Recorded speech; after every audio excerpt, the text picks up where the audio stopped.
Mom in her coma. Sister cried in her stroller. Menthol memories. Brother's hand-me-down hoodie hides hot tears and hunger. Tonka number 1, Rob McCracken. Welcome. I'm Ben Boyce, your host, and this is the annual edition of Captured Words, Free Thoughts, poetry inspired inside U.S. prisons, the podcast version.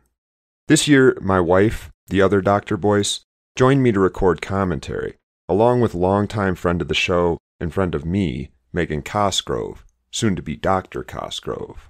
We have tons of great work to share, so let's jump right in. Invisible Father by Louis Mammel. I've never tucked him in. I've never read him a story before bed or kissed him goodnight. I'm sure some nights he thinks I've forsaken him or feels abandoned by the father he tells people he has, but never sees when it counts. He hears my digitized voice, reassuring, proud.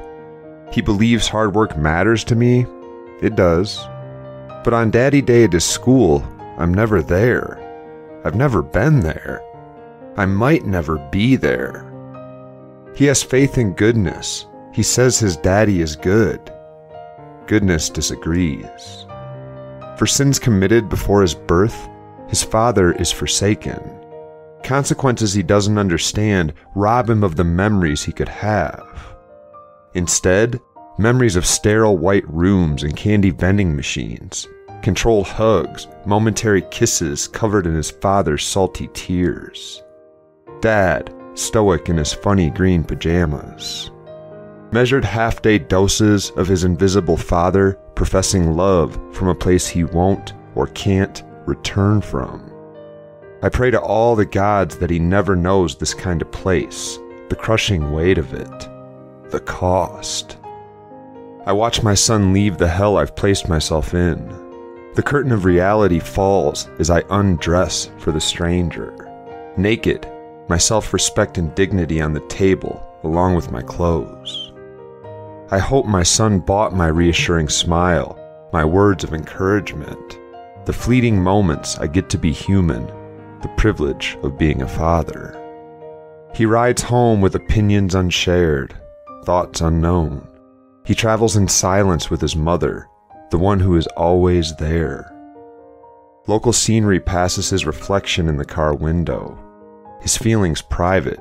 He reflects on his time with the temporary image of his father in mind. I return to my cell and gaze upon the picture on my wall. I, the invisible father of an amazing son, am resolute that I will come home to him one day. His belief in my goodness will not be in vain. So we thought we'd start on a light note. Pretty casual. Yeah. What are stoic green pajamas? Prison uniform? Yeah. Yeah. Megan and I have been in classes where, that's what the uniform you have to wear. Because you can actually wear a few other things in Colorado prisons. But unless you're dressing up. Oh, unless you're dressing up. Dress greens. Yeah. Always greens when you're on a call out. Oh, it's interesting. I think what I found myself reflecting on why I listened to were so many of the women that I was in jail with that were mothers and the impact that it had on them. Or when I was in county lockup in Kansas City, there was a girl in there with us who was pregnant and ready to give birth pregnant. And I remember them taking her out one night and, she was in labor and bringing her back the next morning. Oh. No baby. And just retelling the story of being handcuffed to the bed, being, and having to give birth handcuffed and how painful it was. They wouldn't give her drugs because she was a ward of the state. So it was this very traumatic story that came back from her with the hospital after giving birth. And then the baby's just put into state custody.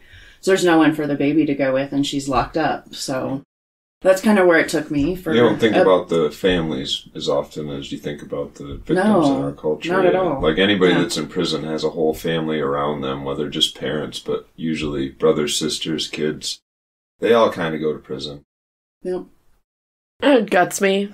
It just makes me so sad because it is like when you're a little kid, you don't understand I'm a grown-up and I don't understand anything, right? But like when you're a little kid, you just want to be with your dad. Yeah. If you didn't listen to Megan's last episode, she talked about when she was a little kid and she went by a prison and she's like, oh my God, there's evil men in there with green pajamas. And now they're dads, right? And now I see. Yeah, it's inspired you to go in and teach. Huh.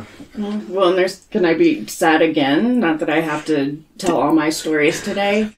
The second time that I went to jail when Vanessa, our youngest daughter, was a baby. She was 2-3 years old. But my sister would bring her to the jail to see me, and every time she left, it was horrible. Like, she would just scream and like grab onto me and not want to leave. And so, yeah, that idea of being a parent in jail and your kids, just not understanding why you can't come home is really hard on them. That just, for their whole poor little brains to grasp that just doesn't make sense to them. So, and then the parent takes so much guilt on themselves, which I think is what you hear in that poem, that guilt that comes with being locked up and having a kid out there that needs you and being helpless. So I remember all those freaking women in jail. It was like, we want to watch Hallmark movies. I'm like, what the fuck is wrong with you all? Hallmark movies? We're in jail. We didn't talk about cussing before we started. I almost said, sorry. Since it's a poetry one, maybe we can get through this one without a lot of cussing, but... Sorry about that. That feels like a really valid response to wanting to watch Hallmark in jail, though. Right? I didn't know I was going to cry today. No. Contemplating Time, Terrence Harris Jr. I finally realized that time has made a fool of me. It dragged by slowly, then zoomed by. Even though time is the most consistent entity, infinity is the only thing that can be proven, because it takes time to prove everything. Time made me realize what is important. Nothing really matters. I spent most of my adult life searching, only to find that all I want is that time back. I forfeited my time. Seconds, minutes, hours, days, weeks, months, years, decades, life. I mourn for the time I have left. I am addicted to time. Using time, abusing time. I need more time. Taking my time, patience, wasting time, pacing, waiting, racing, running out of time. Suspense, anticipation, boredom, melancholy moments. Mastering the art of timing. A slave to every second of it. Hesitating. Time out. Time's up, old timer, until the end of time. If eternity equals forever, then we have been here the whole time, acting like we got forever, until we don't. Then what? Time to die? Then what after that? Forever? If every moment in life is precious, does it really matter what time it is? Because time changes everything anyway. I wish I had used my time wisely. Instead, time made a fool of me. When you know the authors, some of them just feel different than they did in the last couple of years when we didn't know everyone. They do. I think there was one from last year. It was the piece that Valentine wrote about his cellie, right? And I remember reading that, and after having spent time with him as a student, and just like, how are you coming to class right now? Like, I read these things and I just don't. It's so far outside of the realm of anything that I've ever. So many of them are. I break because how have they not broken to an extent? Do you know what I mean? Like, yeah. I listened to this on the way up and it hurts me to hear it. That was part of the reason I sent it to you earlier to give you a cushion. Well, and that's one of the... you wouldn't need it. Dead inside. She's just been in the game for a long time. Erin's worked with sexually abused children and that person that has to debrief them and help them through the first couple of days. So that ain't me. Like, I do not have that in me, but you're dealing with the same shit, right? You're talking about how you're now in the heart of it inside prisons, and this is what the whole point of all education should be, is some sort of self-reflection where you figure out who you are and what you enjoy and how to be your best self. But it's hard sometimes when it's people like me that have been dark and done some really messed up stuff, because we have to deal back through it. We have to now say I wasn't a monster. Okay, what was really going on? And he's looking it in the face. You can't keep going if you're like, oh, I'm a monster. Yeah. I shouldn't do this. You can keep going, and that's why often prisons stay packed, is there's often little choice about how do I figure out how to look myself in the mirror. But Yeah. this is I'm talking to Ashley Hamilton, Dr. Ashley Hamilton, the next couple of weeks, and this is what her work is largely focused on, is using theater and other forms of art as a way to like engage this new way of thinking, play with new identities, and find ways out of old thinking patterns.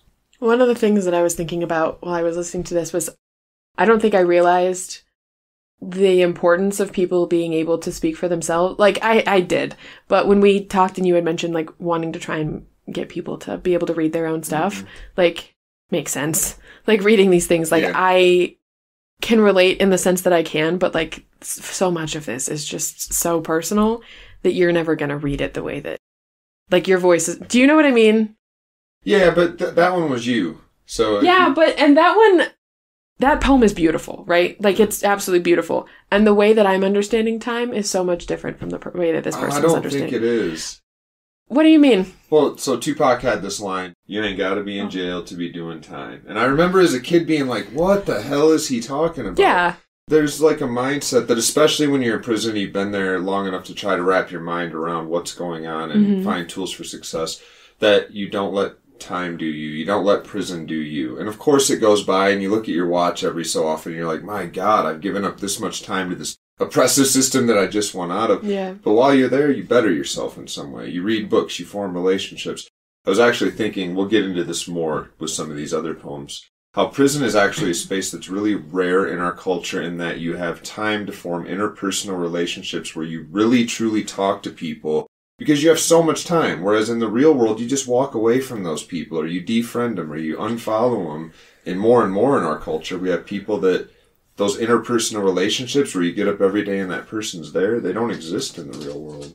They do, but only like two people most of the time, like Erin and I. Aww. They do exist. It's not that I disagree with you, but I don't agree with you. Just in the sense of, like, from the way that I understood that, right? And this goes back to the importance of the artist being able to speak their own stuff with it, is like, regardless of the things that I can do while I'm sitting in prison, I'm still sitting in prison for however many years, right? And so I can do all of these things, but in what way?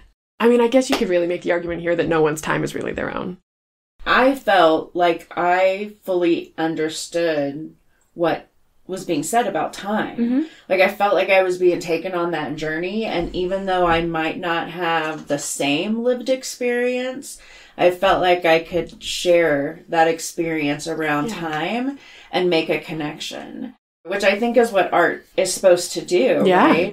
So that would be, and I don't know if that's an agreement or disagreement with either one of you, but it would just be it's kind of right in the middle that I don't have that shared experience. I've been in and out of jail a few times, but I've never been to prison, right? So I have a different understanding. I don't have that same shared experience, but I felt like that author gave me enough to go on that journey and understand that experience with them. Absolutely. That's what you get in prison and even in jail, is time to look at time. It's one more thing, and just like how relationships. Well, yeah, but how often really do you stop to think to yourself? We're all caught up in real life. When's the next episode of Real Housewives or whatever? But yeah, I think in jail and prison you get time to look at a lot of stuff, including interpersonal relationships, relationships at home that sometimes you're forced to construct, relationships with your parents that you can write long letters to, music that you can listen to over and over without any distractions. You sometimes just get a weird, clear view of stuff, and time is one of those things.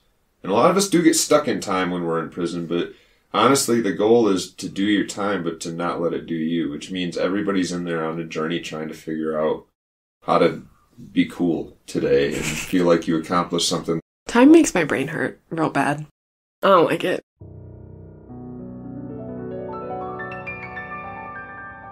Prison Work by Reynold Bean. Several times each day I offer greetings to men who have murdered. Hello. How you doing? And think little of it. So far as I know, I have not murdered a person, although maybe I killed a dream, or a hope someone I love once held.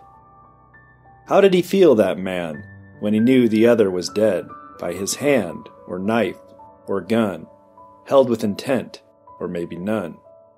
And how did that dream that I, perhaps, killed one day feel, when it knew, beyond doubt, that I caused it to die?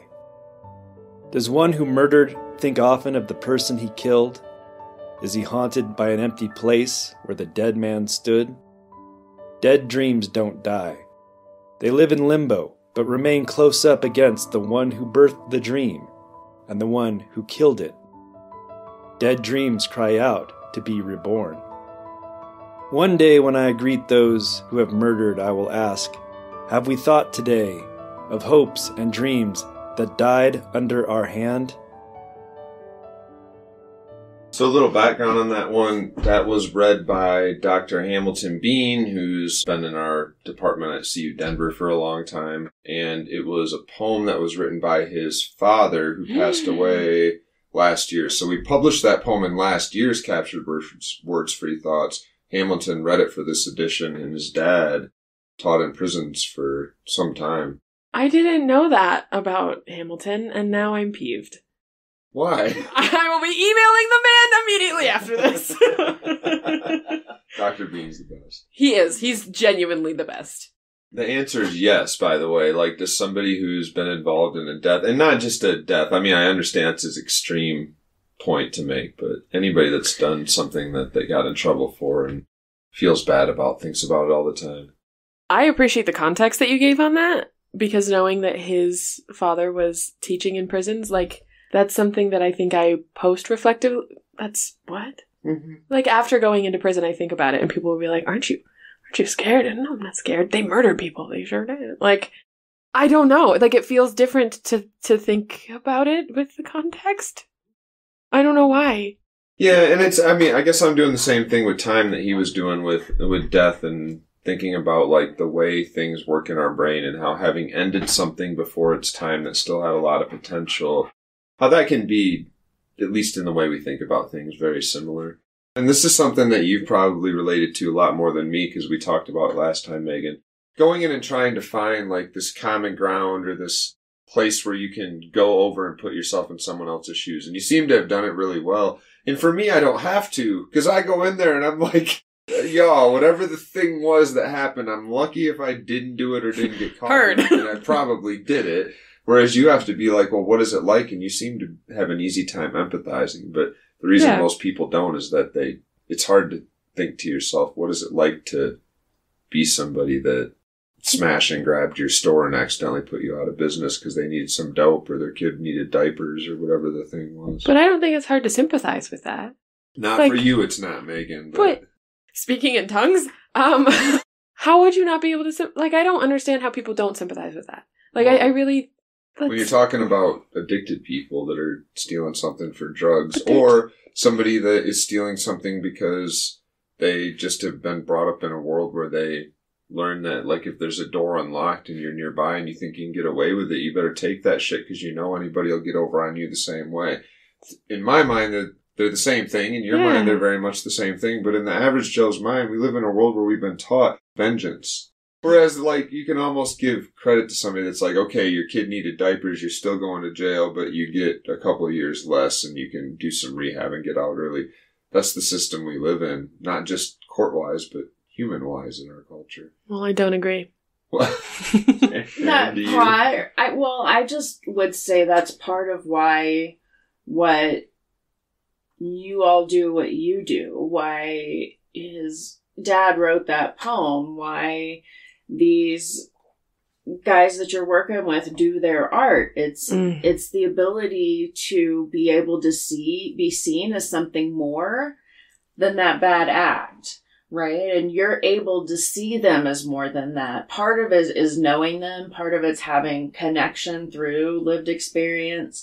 Part of it is empathy building and how you were raised. I mean, all of those things play into it, but there's something about being able to, through these different messages, whether it's the podcast or the book, to help to humanize these individuals and help the world to see them as more than that, to begin to change those narratives, right? That say these are just bad people. You just murdered someone. It's vengeance. You deserve what you get, and revenge, and we don't want you to ever get out of prison, and we want to kill some of you. And romantics. Both so, I know, I'm a little bit of a romantic, but I still think there's something to having a connection to someone's real experience, to being able to see them as a human being. I agree we with that. really dehumanize folks that are incarcerated pretty intensely. I mean, the book you just wrote is a lot about how we use media to dehumanize. So I know that's not your primary message, but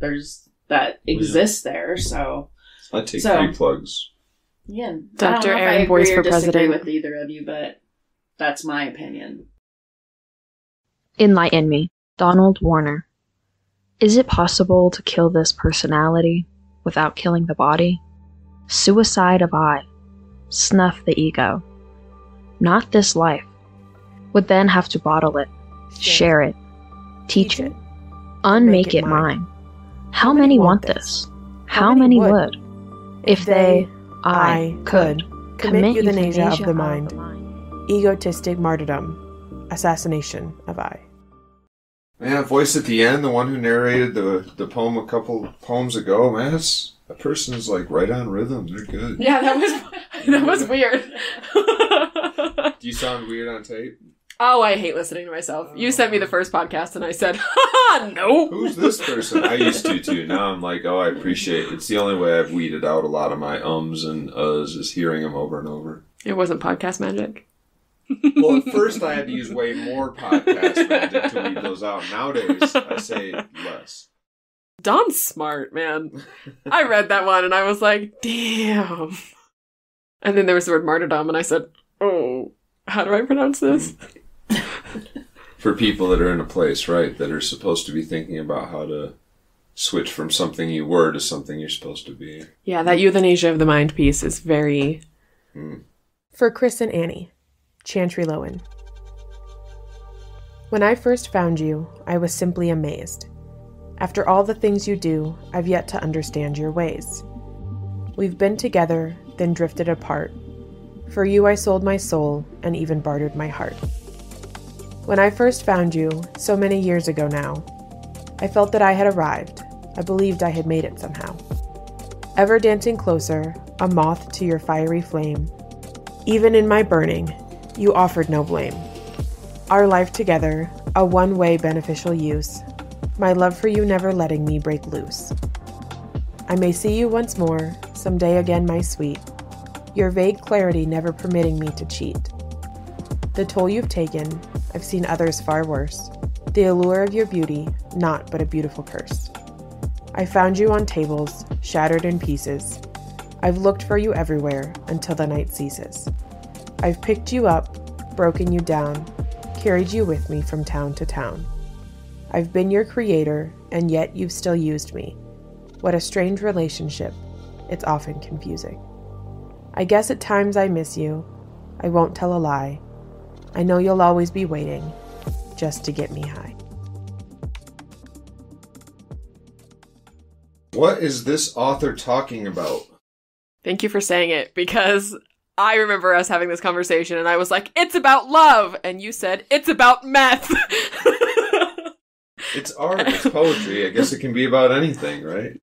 What do you think, Erin? Do you have any... Drugs were my impression. Do you have any experience in this specific area? A little bit. Just a little bit. You know, I can go listen to that episode from a few years ago. Yeah. My meth excursion. Yeah, but there's something to be said again about thinking about spaces where people who are in prison and dealing with addictions, if that's what this was about, it would have been for me either way. So as somebody that's using poetry, I would have latched onto it and used it to think about my addiction. As you re-navigate those spaces, if you're even buying into the 12-step thing and that's what you're doing, you're going to be clean and sober, which is mostly what's in prison. That's great if it's working for you. You still got to think about like the hunk of flesh and blood that's in front of you that has all these urges at different times, and it's hard to figure out where they come from because you're human. And art becomes this space that you can kind of toy with these ideas, think about things that you might be disciplined if you were at the 12-step meeting and said like, I mean, it's always waiting there to get me high, and I'm always thinking about these things. And again, who knows what this is actually about? It might actually be about love, but for those of us that are thinking about ways to work through our own addictions, our own issues in life, poetry is a cool place to do what I just did, even if that's not what the author was trying to do. Yeah. I really like that line where he says that, he's the creator and you've abused me. That just... Chantry can write, man. All gas, no brakes. Micah braided hair. Where I'm from, we twist glass pipes till we see prophetic visions, like we were crystal ball gazers divining the future from the smoking bowl of a loke.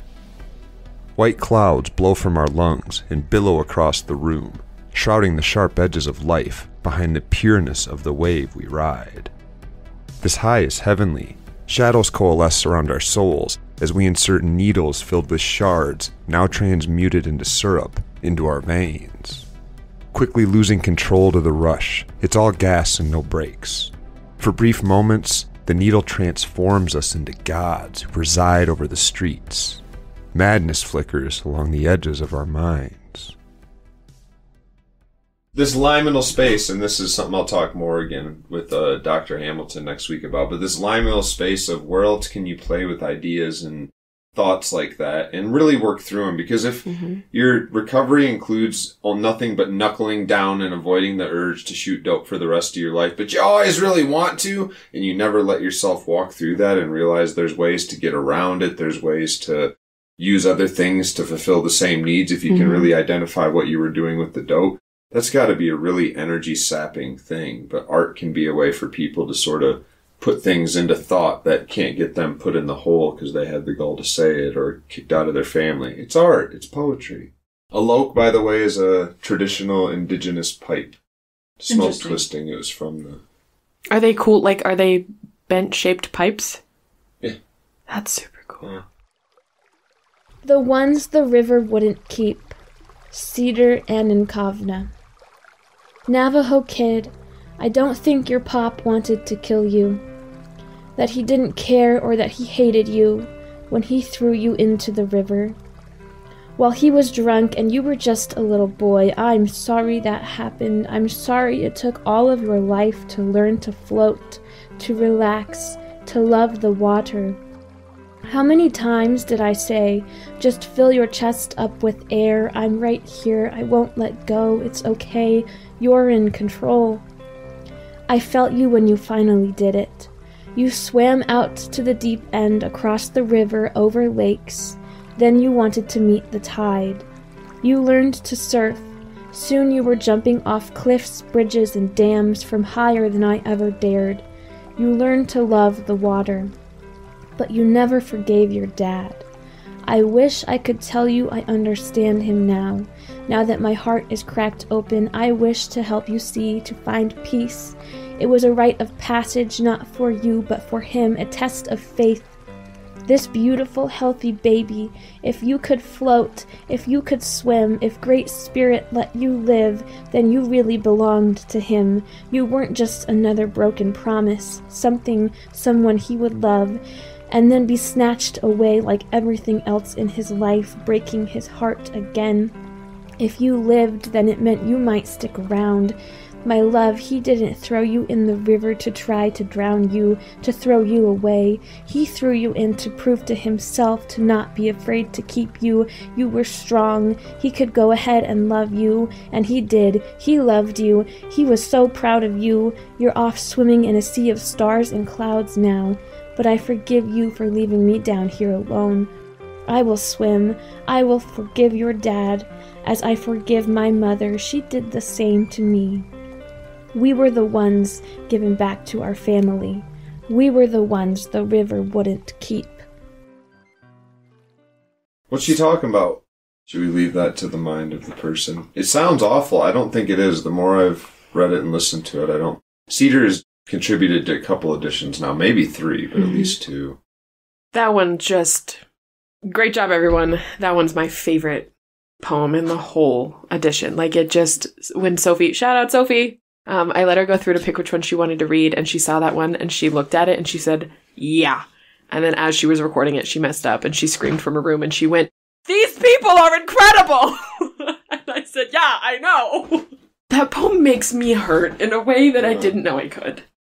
I keep being poetic and being like, as somebody that used art at different times or poetry to work through my own issues, I hear this story that wraps up at the end by a few people who the river wouldn't keep and ended up back in the hands of their family, and families that are programmed up in our culture, and when shit hits the fan with their kid, to be like, oh, you want to be like that? Well, this is called tough love, and it's what we do in our country, and especially with addiction, but with a lot of different things, and how throwing somebody out into the river before they're ready, it often literally kills us. A lot of times it metaphorically kills us. We get criminal records. We don't finish high school or something else that is vital to our success that takes a long time to catch up on later in life. And some of us actually wash back up with our families at some point, and some of us, like me, are still sometimes a handful to our families because they would sometimes wish the river would have kept us. And I heard a trauma narrative that came from one of the many kids I've worked with over my career, right? That idea of, parents that are doing oftentimes the best that they can, but they just don't have the means, and it's easier just to, go survive it, and you see that in families that have a lot of trauma, that have marginalization, that they're not often given the opportunity or the skills to kind of move beyond that, and so it becomes like all they know, the only way they know how to engage with the world, the only way they know how to parent. I know I always go back to my work, but that's what I heard. Footprints by Rob McCracken. It's the winter of 2005, Christmas Eve. With a pillowcase full of kudos bars and a half-eaten birthday cake, we run. Time escapes us. We follow the half-frozen creek, the wind whipping through the trees, cracking our cheeks and burning our faces. Dawn finds us first, her sun shining like a searchlight. Hunger, regret, fatigue, and fear quickly follow. One slow stumble step at a time, we argue and cry through the high snow. Refuge comes as a small cobblestone bridge covered over the crooked creek. Finding a tiny alcove below, we pack in, side by side, and back to back. Too exhausted to eat, we fall asleep, a bunched-up bundle of lost boys. Men are laughing in my dreams. Dogs bark. We awake to state troopers and staff on ATVs. Once back at our cottage, I ask a nurse how they found us. She smiles and says, they just followed the footprints in the snow. See, so some of these are, they're all pretty deep, it feels like so far this year, but some of them are a little bit more lighthearted. That was a fun story. Sounded like they were escaping from juvie. Yeah. It makes me yearn for a youth I didn't have. Well, it just, again, goes back to my work, and when I worked at the residential treatment, and every kid that went on the run there, and they always have to come back. Or they always find their way back to us, I should say. It was near a lake, so like 1 out of every 5 would head towards the lake, and about once every 3 weeks she'd have a story of a kid that tried to swim to escape. What? Yeah, they'd jump in the lake to run from the police. That seems like a terrible idea. They didn't want to be in the system. They just wanted to drown? They wanted to get away. They were just trying to get away. It's not a super deep lake, so it's not like, on the edges. Oh, okay. Oh, that makes me feel better. We wouldn't go into the water to get them, and the cops wouldn't go into the water to get them, so you just have to wait for them. You just have a standoff while they were in the lake. So we had one girl who would go swim out into the middle of the lake. She was definitely a drowning risk. Oh no! But she watched her brother drown, and so that was like her comfort, was to always go back to the water. So we would have to actually go in and get her. But other kids would just go, sorry, I know, my work's awful. The one I know. not dark poem we've had so far. I know, I had to go that way. I'm so sorry. You can cut all this out. Lived experience. That's why we do what we do. That's good. It is wild to me that she watched her brother drown and her comfort became water. Impose, Donald Warner. Being sentenced to time, a foreign currency to most of us. No realization of the exchange rate. We spend it, like it is burning a hole, failing to understand how it or human life are. Time is the commodity of the political, economic, capitalist system of this imperialist nation. A parasitic nation. A commodity I fail to understand the virtue of. Time is suffering, as are you, as am I. Suffering in time. You hear some of yourself in there, sir? Is that what? I teach classes where we play with a lot of these ideas. How does capitalism work? How does patriarchy actually work? Why does that word exist? Why are we so scared of it? So it's always fun when you can see students who can weave some of what you talk about in class into poem, because I'm not that good at writing poems. Justice by Gary Farlow. Justice looks like many things. The freedom to talk back. The ability to find your voice. To ask hard questions. To take a stand for what you believe in. Our voice is our greatest power. For justice is a song we all sing. From the streets of Harlem to East LA to the dirt roads of Appalachia. True justice belongs to everyone, as justice is not justice unless it's justice for all.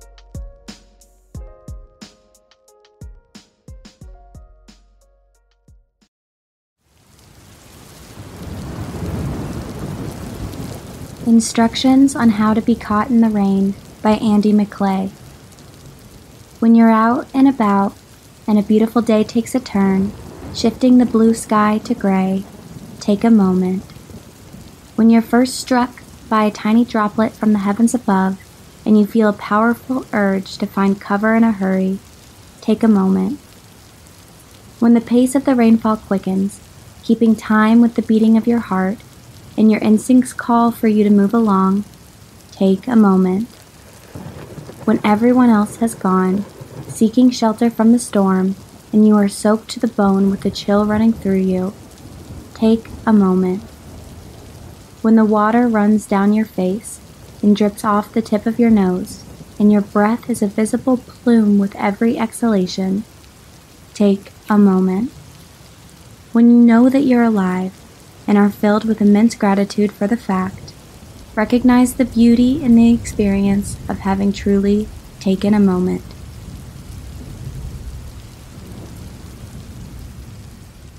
I like that. It felt like a good reminder. I had visuals when I heard it. What's weird in the world, I'd be like, no, I'm not trying to just stand out in the rain, but I remember being in prison. It's, again, this time thing we were talking about. I remember being in the rain, really? Like you're getting ready to go to a class and you're like, oh, I don't have an umbrella, but I'll just stand here and get drenched. Yes. I literally worked in Florida outside at Disney World for 3 years, and I remember just, like, being thrilled.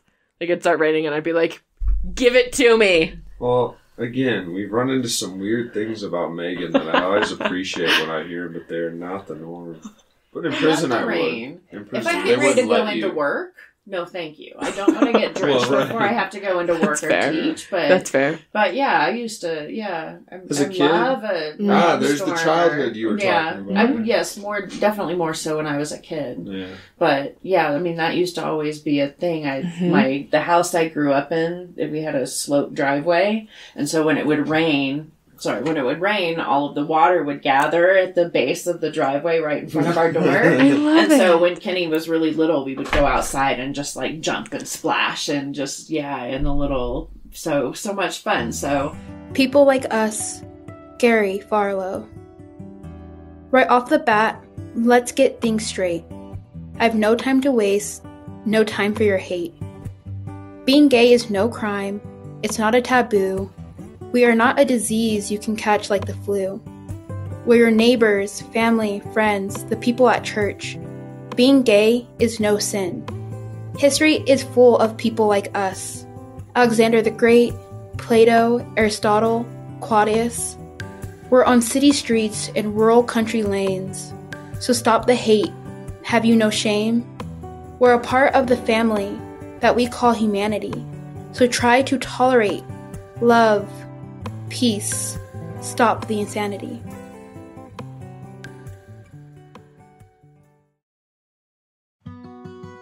My life story, 13 years. Antonio Sanchez Day. I was born on the 21st day of the 7th month of 74. That makes me 2 years shy of 40. I lost my brother when I was 7 years old and lost my sister when I was 8. In the 3rd grade, at the age of 9, I first smoked marijuana. I was placed in Alcoholics Anonymous at 10. When I was 12, in the 6th grade, I watched my father die, 2 days after meeting him for the first time, after he dedicated himself to 7 years of sobriety to be able to see me. At 13 years old, I began therapy. When I was 16, I was kicked out of Lawrence High and ran away from home. I caught my first felony at 18. 4 years later, at 21, I received my second strike and was sentenced to 10 years. They say an individual ceases to mature emotionally at the age at which he is incarcerated. According to that theory, I am mentally 9 years old and emotionally 21. When I went through DOC in 96, I became inmate number 63803.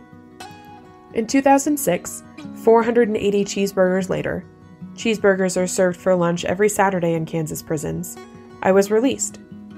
2 months later, my mother passed away. Her one and only dying request was that I stop drinking. 7 years later, I have left that one promise broken, resulting in another 3-year bid. All that adds up to 13 years I'll have given the Kansas Department of Corrections when this is all over. One day, I hope to get it together. What were you saying, Megan? That is a piece of a collection that we have from Antonio Sanchez Day, and he passed away. Yeah, one of his mentors actually sent him in. He'll be thrilled to hear that, although it's a gut-wrencher.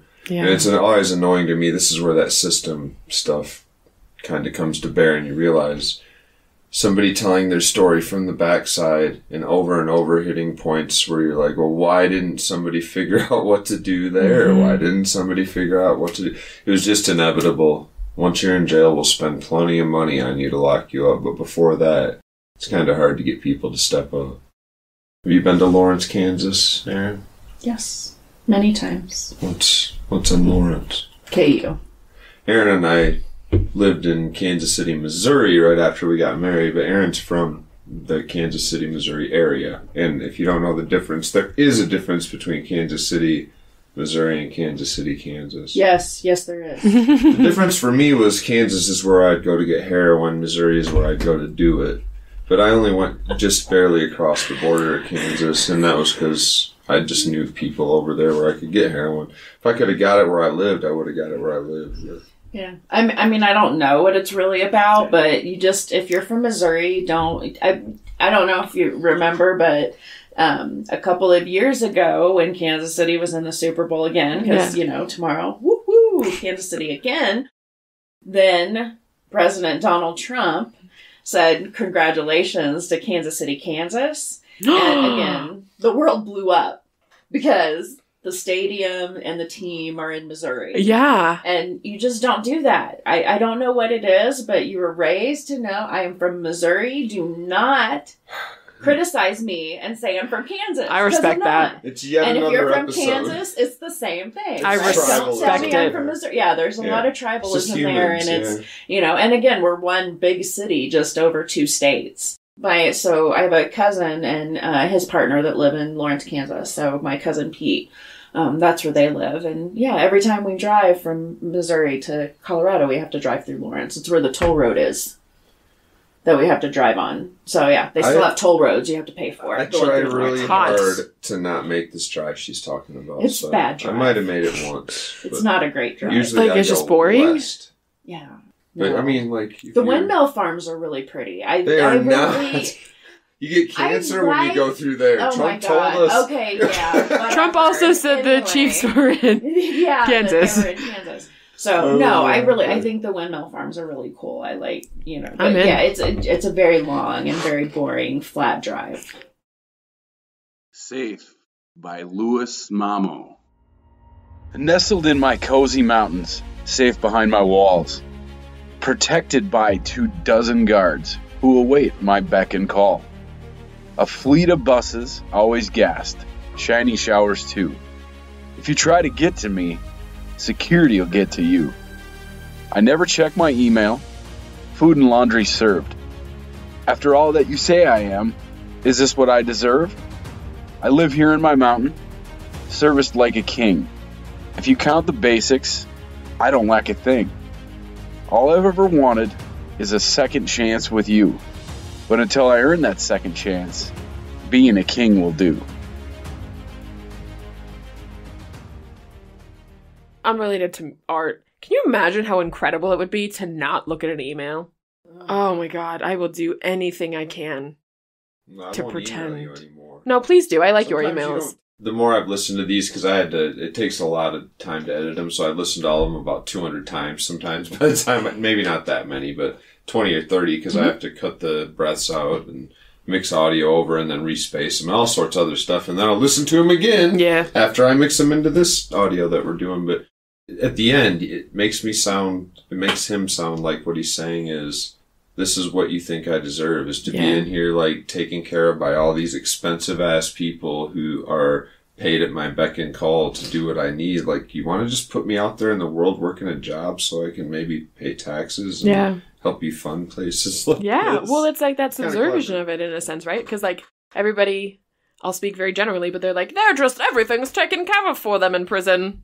They don't have to do anything. Yeah. And it's like, well, a lot of them would really enjoy to do something, and you take that opportunity away. So I feel like the 3 pieces he has in the magazine are very different, but have a cool theme that goes through them. Net of Love by Patrick J. McCamey, and because it's about sisters, my sister and I decided to read it together. Hi. Thanks, Soph. Net of Love. Patrick J. McCamey. My sister is my net because she captures my loneliness and returns love. Even though I have put her through many years of my own problems, the net she casts is never too small. Just when I think she has given up, she casts her net again to save me from drowning in my own woes. Nothing compares to having the love of a sister. Shout out to Megan's sister again. Hi, Sophie. Hopefully the artist people hear it and can sort of tap into that magic. I like that poem. I think it's sweet. A Night Darker Than Most by Emilio Fernandez. Fluorescent lights weigh heavy on my eyes. Sleepless nights try tugging them closed. I remember their faces, glossy eyes full of tears, crying out for help. I want to wipe them away, but they are only pictures, images of who they were. I want to give up, to stop remembering, but it's useless. My dreams will paint their pictures forever, beautiful brown flowing hair, like their mother, bright smiles. Deep pools of blue, green, and hazel, looking to me for the safety I didn't provide. My reflection in the mirror-tinted glass is not that of a man. No smile, just distant eyes, a blank stare, pale and cold.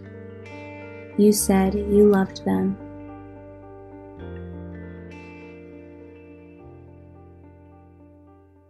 Whoa, it got heavy again. I felt like it came full circle. Yeah. Oh. And that from the very first poem that was about parenting and so, and that one just felt very, it just felt like it kind of brought it full circle. So I thought your creative genius was at work, but it turns out it wasn't. It felt like he lost somebody though. Yeah. Like it was a weird and awful and a beautiful, awful ending. How about that? Yeah. And do with it what you will. Again, it's poetry. Who knows? State Blues, Jack S. Copeman. It is not a mood, nor a popular genre. Some think it an illness, or an antisocial disease, while not some unlimited color, yet always a confining condition. This certainty cannot be solid. Just a single striped line written along a pocket seam of obvious bad choices makes for even worse pants. Their issue, in winter, is a mint thin of a coat, too cold to be tasteless, all tied together in knots, with black Oxford shoes so tight they'll pinch pennies, or an ill-fitting ache. Lost some time ago, now dressed for unsuccess, out on the gray and coiled steel prison yard, serving recess to lost children. How does somebody do that? I want to be able to write that. Yeah, dress for unsuccess. Yeah, that shit was fire. And it's about dreary. It's about nothing. I'm good at abstract thought when other people have the abstract thoughts. But I don't feel like I have the capacity to be that abstract in my own thoughts. So I'm not a poet. I'm always in awe. The coats are too thin. Even in Michigan, the coats were too thin. And I was on yard crew. They give you an extra thick coat, and it still was too thin.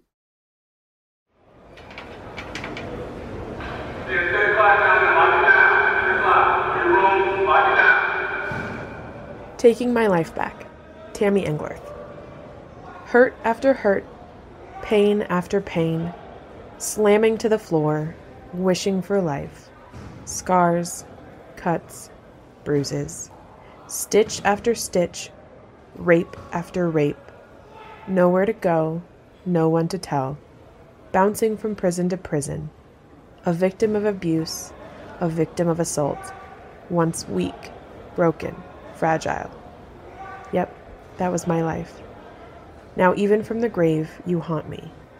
I still wonder when you are going to take my last breath away. Newsflash. No more. I am taking my life back. You have no more control over me. I am a survivor. I am free. I am taking my life back. I picked that one to read because it was the one I identified with most. That one's harsh. Yeah. Yeah, it's one of those things that people are able to put into words what lots of people might be feeling or thinking. Mm-hmm. So, used to introduce or remove Jack S. Copeman. When they tell me there are plenty of jobs, but few benefits to working, that living has become a survivalist paradox of basic economics, maximizing profits and price points while minimizing goods and services, that our government is bloated and the parties are divisive, dysfunctional, dystopian, that serving chicken to prisoners has become a resource drain, eat bologna instead, that my outlook is bleak, that my attitude is bad, that my bones are thinning, that I am beyond redemption, that my oldest sister died, well then I respond to your bad news with it just doesn't faze me anymore, how or way. I'm held together with determination and the super glue of hope.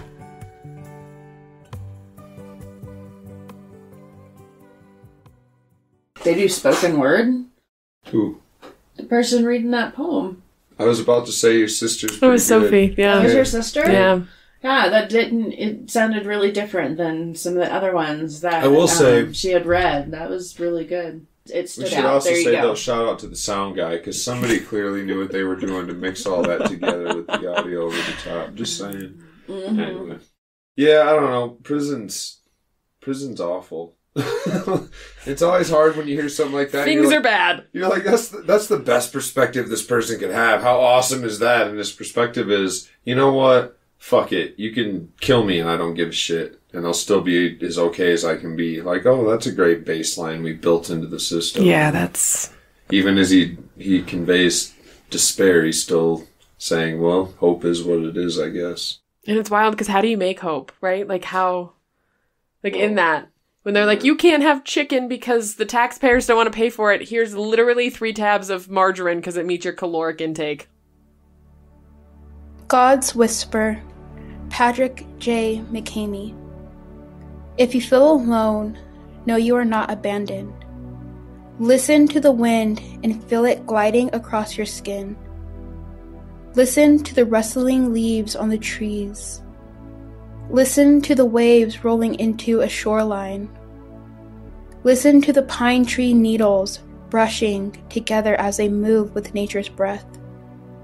Listen to the distant roll of thunder moving across the sky. If you feel alone, know you are not abandoned. Just walk outside to hear, see, and feel the love of God's whisper. Affiliated by Javon Jackson. We are magic dying, mostly science, almost God, until we fall into the tiny profane appetites. We are wilderness still, no matter how creased the pleat. We are trauma bombs, pressure rigged beneath the garden. We are mostly dying, magic science, never God until love impales our breathing. We are bliss machines still, no matter how savage the camp. We are calm sonata balms, hummed and rubbed against our quills.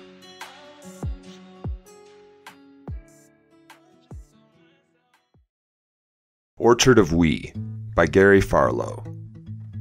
From blossoms we arrived, the promise of things to come, nourished by hope, watered by love, like a forest of strength. Our numbers are many, the colors of a rainbow, blending together into one voice, no longer willing to accept the status quo. The fruit of humanity ripened into a song of freedom and equality.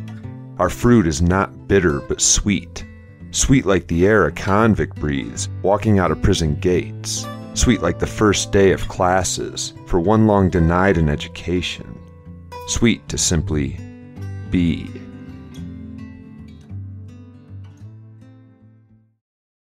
Sweet like a convict's breath walking out of prison. Sweet like an education long denied. Sweet? Sweet. That's why we're married. She keeps me level, Megan. I love it so much. I love Erin. She's pretty good. Dr. Erin Boyce for president. Should see her on a four-wheeler. Oh, yeah, that's. That's it. Thanks for listening.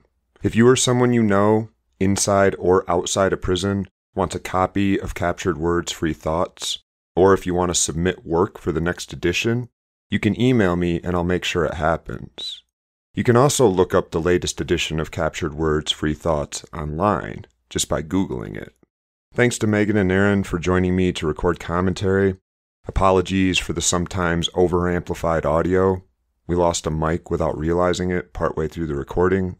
Thanks to Dr. Stephen Hartnett for putting this project together every year. And of course, thanks to our incarcerated artists who contribute work that, frankly, seems to get better every year. Also, special thanks to Javante Evans, one of Megan and I's ex-students, for contributing the audio you heard during the intro piece and that you'll hear on the outro in just a second. You can find more of Javante's work on Instagram at the link listed in the episode description.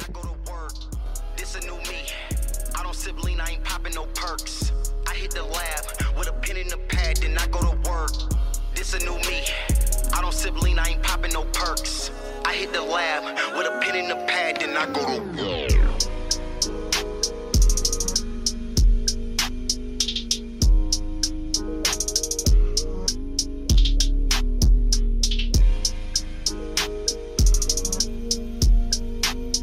Thanks to Dr. Hamilton Bean for recording his dad's poem, and thanks to my students in my CU-Denver Communication class for recording a lot of the other audio.